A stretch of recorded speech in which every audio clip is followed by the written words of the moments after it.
Hey, Mark. What are you doing? I'm making breakfast.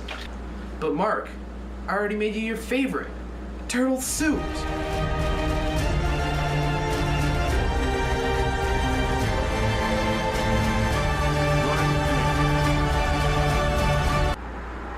I don't really like turtle soup. Man, I wish it was still relevant to talk about turtle soup. I've got an idea.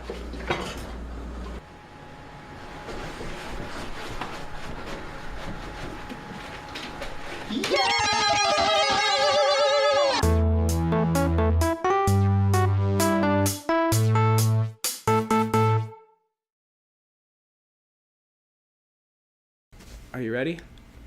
1, 2. Bumble Brothers presents Pizza Club. 4 turtles by turtles. Here we go.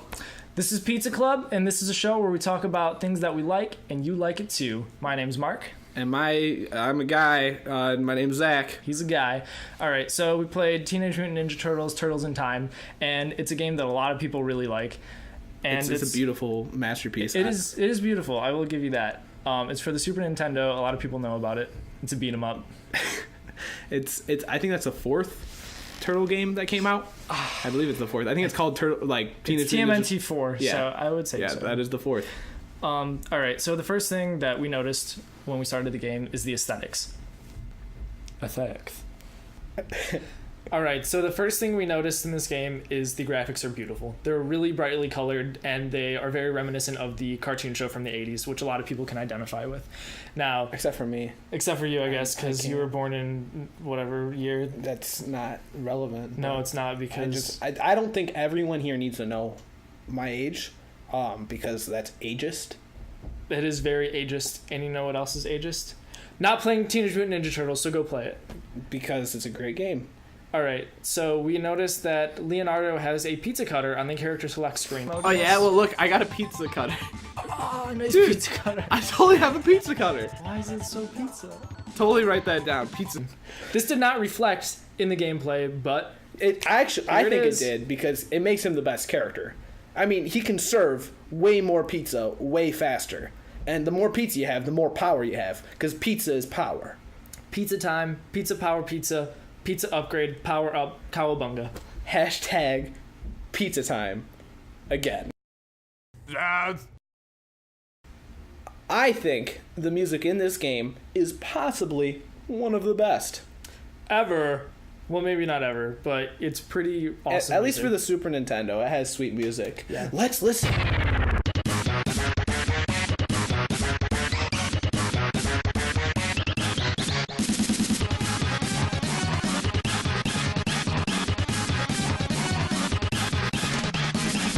No, not again, Mark.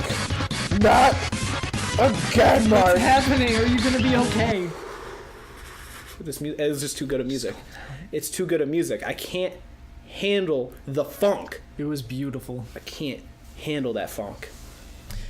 Also, the voice acting, which is pretty rare for games, and it was decently clear.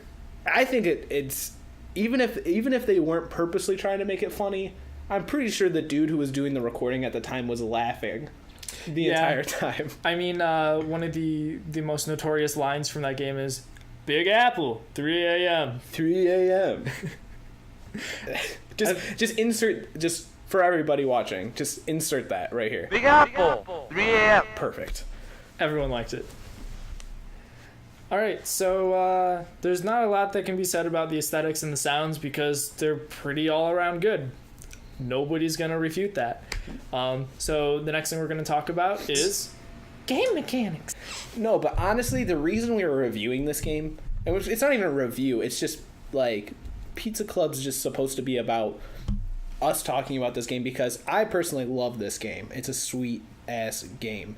And I don't think there's many people who are going to disagree with me when just saying it's fun. But Mark, who is a big snippety pippity, always has to have his little finger in the pie, if you know what I'm saying. Yeah, you know what they say. You put your finger in the pie, you gotta sew up the rye. That's how they do it. So I've heard.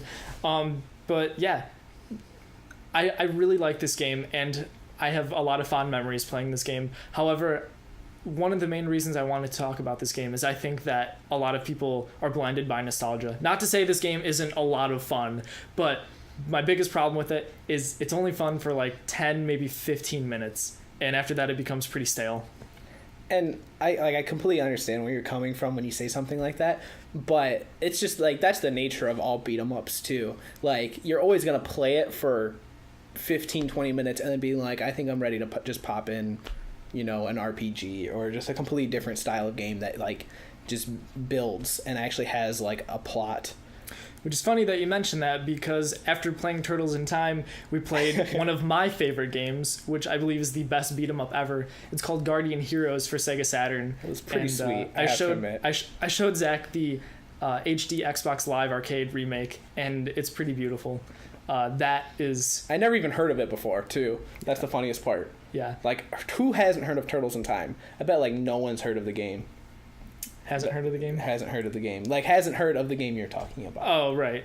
Yeah, a lot of people know about Guardian Heroes, but it's also really obscure. It's weird.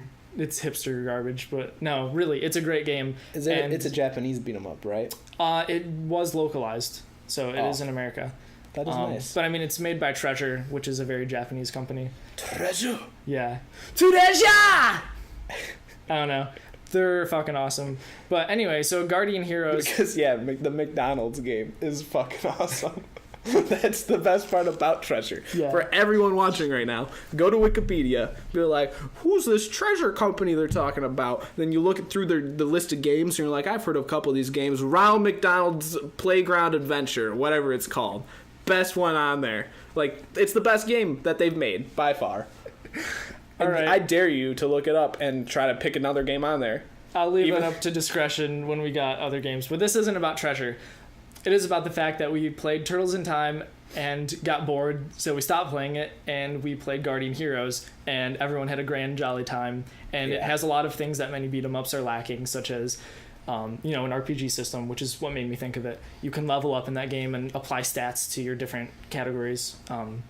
And there's branching paths, which is amazing. So the game's pretty much always different every time you play it. And it just doesn't get old. There's a lot going on. And granted, it is on a newer system, but I think that just being in the beat 'em up genre doesn't excuse you from being boring.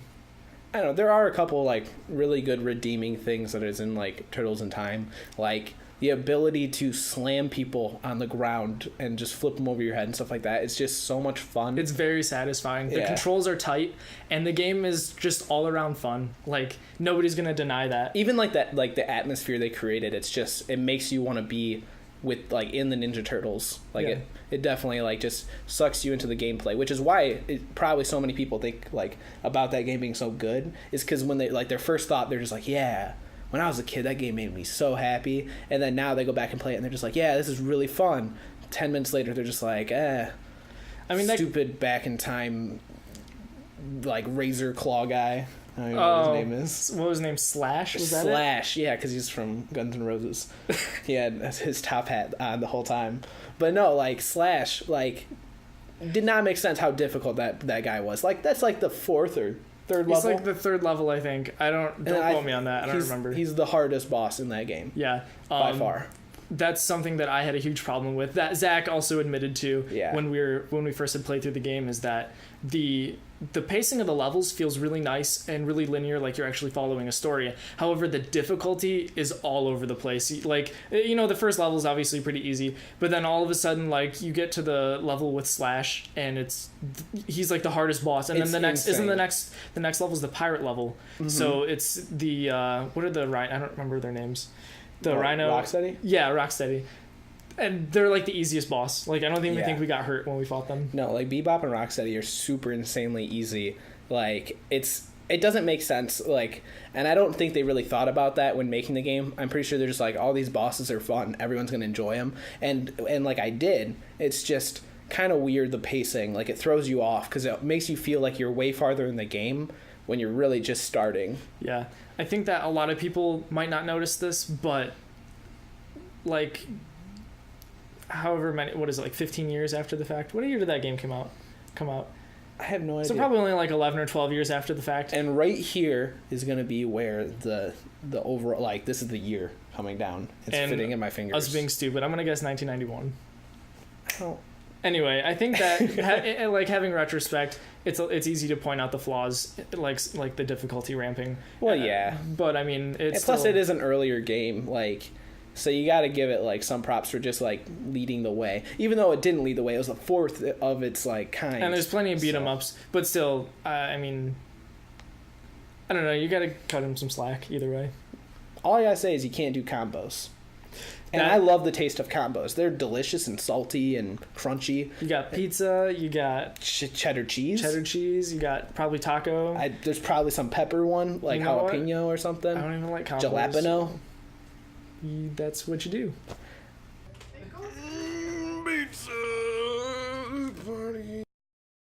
The pizza in this game, extremely realistic. I mean, I'm pretty sure the way that they got it to be so realistic is they actually took real life pictures of pizza, put it into the game's gravity engine, and then it just generated the whole thing. I think the game was procedurally generated by pizza. I agree. I think so. Most importantly, Leonardo, Michelangelo, Raphael, and Donatello. Get it done, get it got. Pizza time.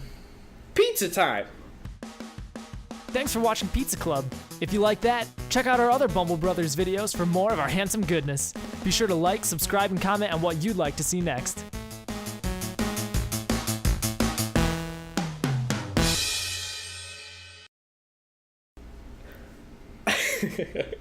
Oh yeah, by the way, they actually should not be called Ninja Turtles. Turtles are mainly in the water. Unless they're sleeping in the sewer water down there, they should really be called tortoises. Teenage Mutant Ninja Tortoises? Oh my god!